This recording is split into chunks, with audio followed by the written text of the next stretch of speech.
Binastos mo ang bundok. Sa isang mausok at madilim na gabi, sa isang maliit na nayon sa aklan, ay isang binatang nagangalang Miguel na nagpasyang mag-akyat ng bundok kasama ang kanyang mga kaibigan.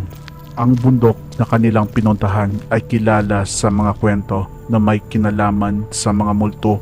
Habang sila'y nasa kalagitnaan ng kanilang pag-akyat, biglang napansin ni Miguel na may maliliit na nakatumpok na mga bato na nakasimbolo ng David of Star sa gitna ng kanilang daanan.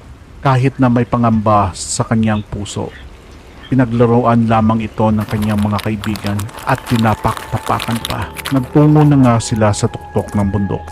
Sa pagdating sa tuktok, biglang lumakas ang bugso ng hangin at nagsimulang mag-ulan ng malakas. Biglang nag-iba ang kilos ni Miguel na parang hindi na nila kilala ang kaibigan. Sa gitna ng kanilang pag-aalala, biglang lumabas sa dilim ang multo ng isang babae na may dalang kandila. Nakalimutan mo ang babala, Miguel, bulong ng multo habang papalapit sa kanya. Ang David Star ay sagrado at hindi dapat pinaglalaruan.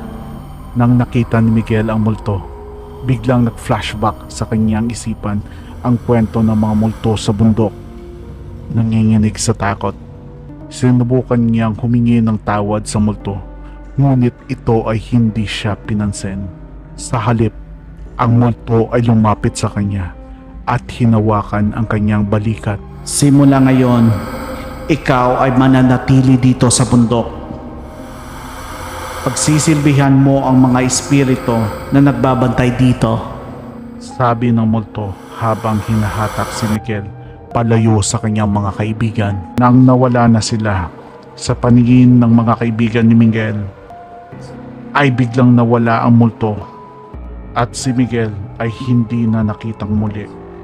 Mula noon, ang mga taong nag-aakyat sa bundok ay nagsasabing narinig nila ang mga hibik at panaghoy ni Miguel na nagsisilbing paalala sa kanila na dapat igalang at respetuhin ang mga sagradong lugar